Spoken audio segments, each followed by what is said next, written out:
Alright, so this is a chain right here and a slip stitch here. So let's make a slip stitch and some chains, okay? I'm just taking these ones out.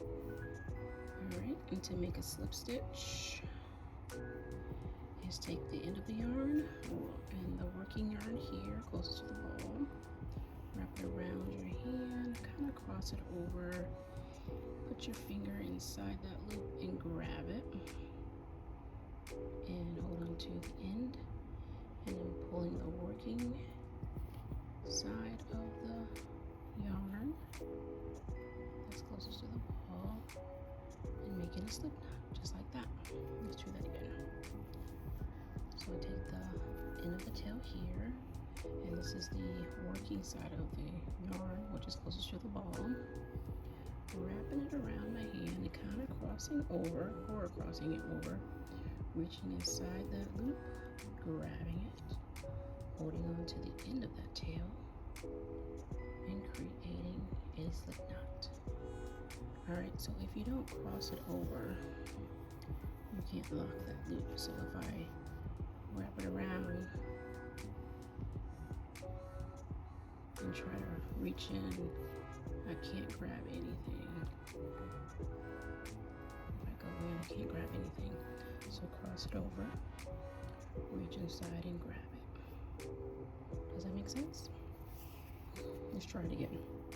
Wrap it around your hand, cross it over, reach inside that loop and grab it, holding on to the end and pulling that loop, holding on to your slip knot, pulling your working yarn to make a loop, and you've created a slip knot. I hope I explained that well.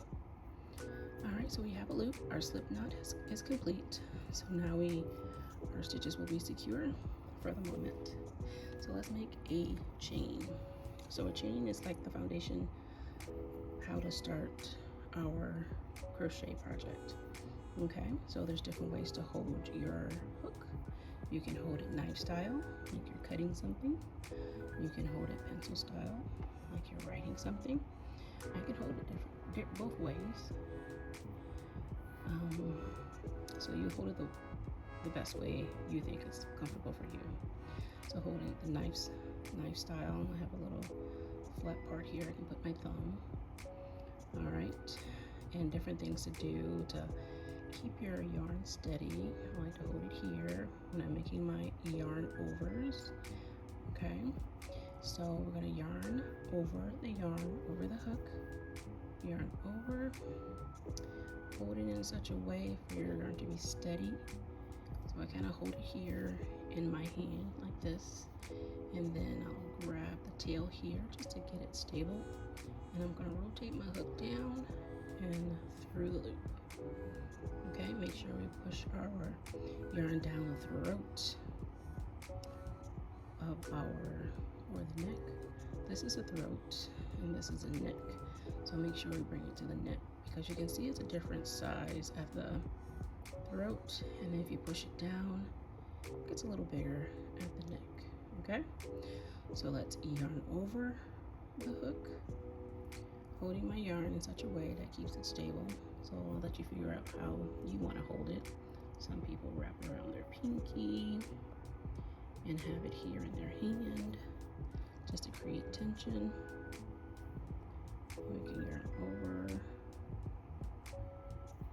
rotate our hook down to go in that loop, just like that. Yarn over, hold the tail. My fingers holding it to keep it stable here as well. Rotating my hook down to go through the loop. So just be real easy and let your hands relax so you can not have such tight chains, because you have to go back into these chains to create your project.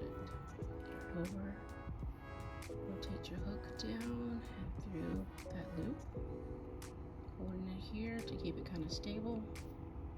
Yarn over, holding my tail, keep it stable, rotating my hook down through that loop, yarn over, go through the hoop. So remember to be easy, relaxed with your hands. Yarn over. You still have it wrapped around my pinky, or you can go here and just hold it in your hand like this. Just create some type of tension so you can control your yarn, and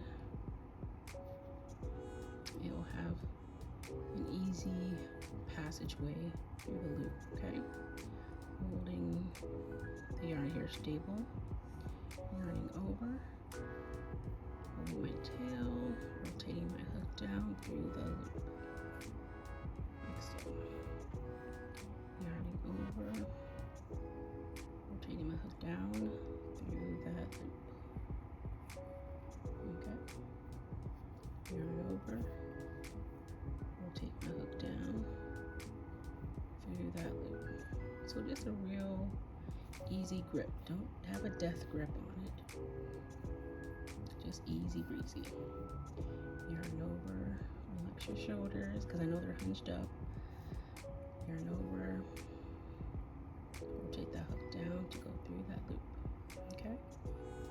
Yarn over, rotate down to go through that hoop.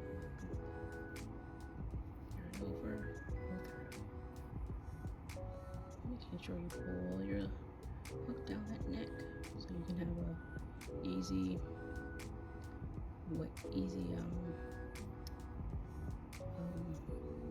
way to get through those loops when you go back inside, because if they're all the way up here, you see it's smaller, and then you try to go back inside those loops, it's kind of hard to go through. So bringing it down, holding with my index finger here, yarn over, rotate my hook down, lost it, yarn over, just creating tension but not too tight, rotate the hook down and go through, rotate the yarn over, rotate the hook down to go through, okay, yarn over, pull through, yarn over, rotate the hook to go through the loop, yarn over, pull through, yarn over, pull through. All right, so let's look at the anatomy of these stitches. Make a few more, and I'll show you how many stitches you have made. Let me get my handy dandy bobby pin. So if you can look at these, the chain, there are some V's right here. Can you see that? Down and up. That's one. Down, up. That's two. Those are those V's. Those are your stitches. All right, let's put it down here. So we have 1, 2, 3, 4. Can you see that? 5, 6, 7, 8. So that's how you count your stitches. And some folks, you can turn it over, and there's like a spine on them as well. These little bumps. So you have this flat part here, and then you have these bumps on the back. You see that? You have the spine. Some people count those as well. So depending on what you can see best. So I have one bump here, 2, 3, 4, 5, 6, 7, 8, 9, 10, 11. But sometimes starting out, you may not see those bumps. So it's best to go back to the flat side.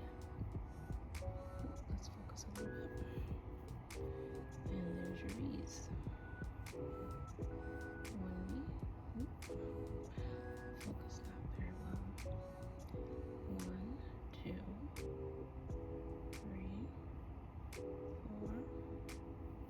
So those V's, those are your stitches. Can you see that?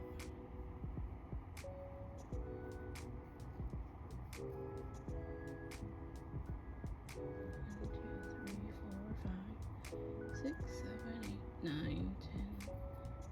So those V's are just the stitches you created. So that's a chain stitch. I hope that helped you. So come on back and let's do some more. Keisha Dear Love out.